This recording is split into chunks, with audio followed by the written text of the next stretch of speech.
how should someone think about building a framework of how they can take the tactics that we talk about today and actually use them? As we mentioned at the very start, compliance, adherence. You can have the best strategy in the world. If you don't end up applying it, it means nothing. What is your best advice on how people can form a framework of tools that they can actually use? Well, I think you have to start with the objective. So everything I talk about, I've always talked about this way, or at least for more than a decade, and I certainly have written the book through this lens, which is you go from objective to strategy to tactics. So we always want to start with the objective, and I do think it's worth being clear for any individual what their objective is. And I take a lot of time with patients going through this. So, when you go to your doctor, that's not a common question. What is your objective? And again, it's not the fault of the doctor. I think it's the fault of the system. The system isn't really set up to ask that question. The system is more set up to kind of play a bit of whack-a-mole. Is there a problem right now? Is there a symptom right now that I need to address? But if you're trying to play this sort of long game, you have to work backwards and say, okay, what do you want to be true at the end of your life? And the framework that I use for that is called the marginal decade. So the marginal decade is the last decade of your life. Everyone will have a marginal decade. And that's not a pleasant thought for many of us to think about, right? I don't love thinking about the fact that I'm going to have a marginal decade, but I will. Now, you never know the day you enter your marginal decade. But many people know when they are in it. And the question then becomes, what do you want to be true in that decade? So let's play the game with you. How old are you, Chris? 35. Okay.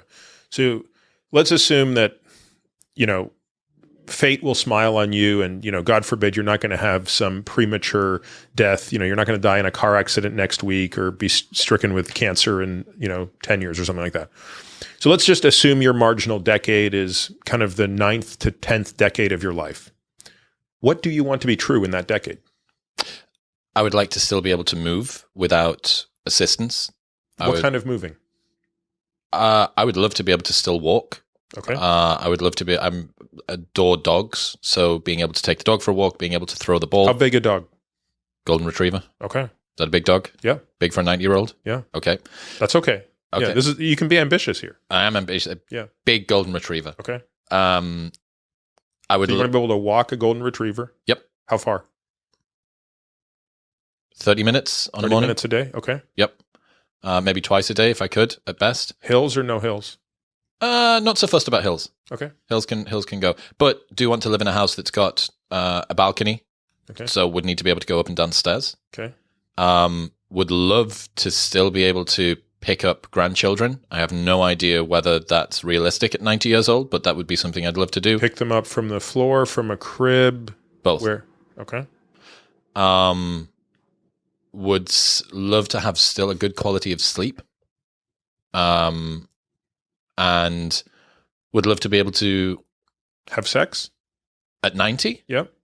Not something I've considered. Good question. Let's say yes. I'm still going at 90. Okay. And probably most importantly above all of this is still have proper cognitive function. Like still, I value the quality of my thoughts more than anything on the planet. I still want to be able to learn. I still want to be able to satisfy my curiosity. If I was still able to have conversations like this at 90, that would be just fantastic to me. I assume you don't want to be in pain? That would be good. Okay. So again, we could drill into this a lot further, but I think what would emerge, and by the way, this is a valuable exercise because I don't think a lot of people do this. But I think everybody needs to do this and needs to go really far down the rabbit hole. And what you'll realize is, by the way, everything you've said is totally reasonable. Like I have some people, when you play this game with them, the first thing they say is, I want to be heli skiing when I'm 90. And it's like, I'm not going to tell you that's not possible, but like that's the first thing you would say is a little odd, right? But everything you're saying is achievable, but is challenging. So for example, walking a Golden Retriever, at the age of 35, you don't even have to think about it. But if you actually look at the force that's in that leash and the amount of balance and strength and lower leg variability you need to not fall over when that's happening, by the time you're in your 70s, that's going to be very difficult. So you have to build up an enormous reserve in those capacities today to cope with and anticipate the inevitable decline that's going to come in all of those. So that's how you start. You start with the objective. You reverse engineer what the implication of each objective is, and we understand pretty well what the decline of those properties looks like. I need to stop you there. How realistic is it for some male in his 90s to still be able to have sex without any assistance? Well, it depends how you define assistance. I think the use of like phosphodiesterase inhibitors is probably going to be required. What's that? Like a drug like Viagra or Cialis. Understood. But otherwise, I think it is realistic. But again, like think about what that comes down to. So a big part of that is going to come down to your microvascular system. So there's a reason that, having type 2 diabetes, having atherosclerosis is an enormous cause of impotence. It's not affecting your brain. What it's affecting is the microvasculature, the blood flow of the penis. So there's an argument for being very metabolically healthy. I mean, I see this even in patients who are in their 50s and 60s who at one point are completely dependent on drugs like Cialis, and then you get them metabolically healthy, and all of a sudden they're like, oh, I don't need this anymore. I wonder how many men who aren't that concerned about getting overweight, who aren't that concerned about losing a foot, but if you told them that their penis would stop working, that would be the final motivation for them to look after their diet. Whatever it takes. Okay, so we've got objective. Yep. Then we have to think about what the strategy is, right? And this is where I think it's very complicated in this problem. Is this where people get lost? I think so. I think this is the step that most people just skip altogether and go right to the tactics. So they say, okay, I hear you on objectives. Now tell me how to eat, how to exercise, how to sleep, et cetera. And I think you can't skip this bucket. And there's a reason that those like chapters in the book that are devoted to this. If you're playing... if you're asking questions that are straightforward, you don't really need a strategy. So if you said to me, Peter, my objective right now is not to get a sunburn, we don't need a major strategy. Like it's relatively straight. We can go straight to tactics. You're going to avoid the sun altogether. If you need to be in the sun, you're going to wear long sleeves and a hat, and you're going to wear sunscreen and blah, blah, blah, blah. And it's pretty straightforward. But when you say, my objective is to live 10 years longer than I otherwise would and do so at a much higher function as evidenced by that list of things you just said, well, I can't just jump to tactics. They're not obvious. So instead, I have to go through a whole bunch of indirect measures because I don't have what I really want, right? What I really want is I'd love to be able to rely on the gold standard, which is randomized controlled experiments that would give me the answer. But for reasons that are self-evident and obvious and not worth explaining, we don't have randomized controlled experiments that answer all the questions that pertain to taking a 35-year-old and setting him up to be the best 95-year-old. So we have to have an option B. And option B really rests on a whole bunch of other pillars of strategic insight. So one of those things is, what are the inferences we can make from observational data of long-lived, well-functioned humans? So looking at the centenarians, for example, who we very quickly figure out are genetically gifted. So their superpower was picking the right parents. But we can still learn a lot from them. We'll put that aside for a moment. The other thing we can look at is short-term human studies that don't cover the hard outcome, such as the full duration of your life, but cover certain things. So, for example, there might be hard outcome studies that look at heart disease or stroke, or hard outcomes that look at performance and functional metrics such as strength, resilience, and things like that. We then look at animal literature, or non-human literature, I think to be more accurate, that looks at the full duration outcome. So I think we can look at some of those animal studies and get a pretty good sense of what's affecting lifespan and health span.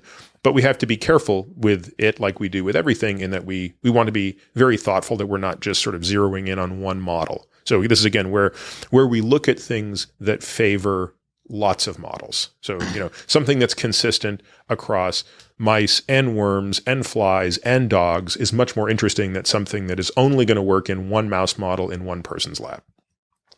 Then we want to look at mechanistic studies. So how can we understand, for example, the benefits of exercise when we look at the cellular level, when we understand when we look at proteomic, metabolomic changes of exercise, and what do those things tell us, as an example, about, say, exercise or sleep restriction or dietary restriction. And then the final tool that I think we look at in our strategy bucket is Mendelian randomization. So sometimes you actually let nature do the randomized controlled experiment for you. So Mendelian randomizations are very elegant types of studies where when you can find genes that are responsible for phenotypes of interest, you can ask the question, as nature shuffles those genes, do we establish causality by the outcome? So when you put all 5 of those together, that's how you start to cobble together what your tactics are. And that's the final piece of it. So what are your tactics? You basically have 5 domains. You have all things that pertain to what you eat, all things that pertain to how you exercise and move, how you sleep, all the drugs, molecules, supplements, hormones that you could possibly take, and then all the, call it the bucket of things that you would do to manage emotional and mental health.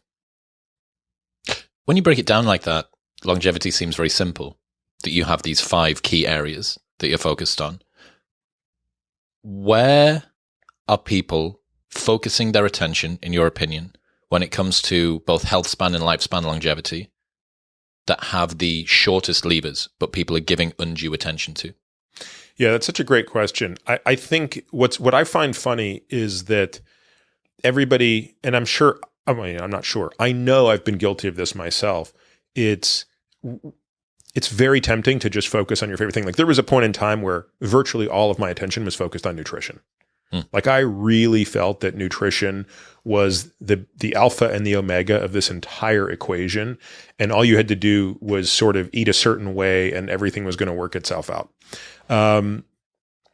Obviously, the medical establishment is hyper-focused on the medicine side of this, as evidenced by the fact that's the only thing we learned in medical school and residency, right? It's not like anybody taught you how to administer exercise or nutrition. Even if you knew that those things mattered, you had no education in how to actually do anything about it. It would sort of be like an oncologist who knows chemotherapy is good, but doesn't know anything else, like doesn't know which chemotherapy or what dose or what schedule or what biomarkers to use to track the progress of the chemotherapy in the, in the tumor as it regresses.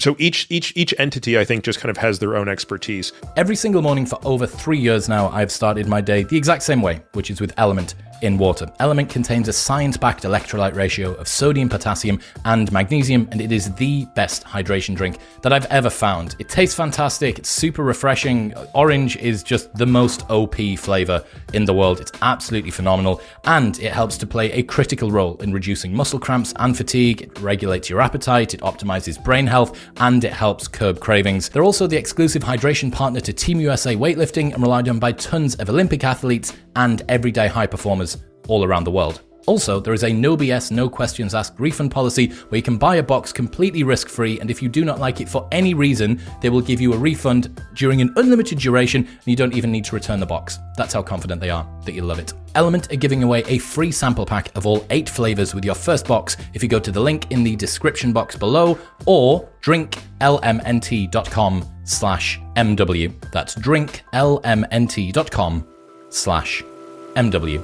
What's happening, people? If you enjoyed that, then press here for the full unedited episode. And don't forget to subscribe.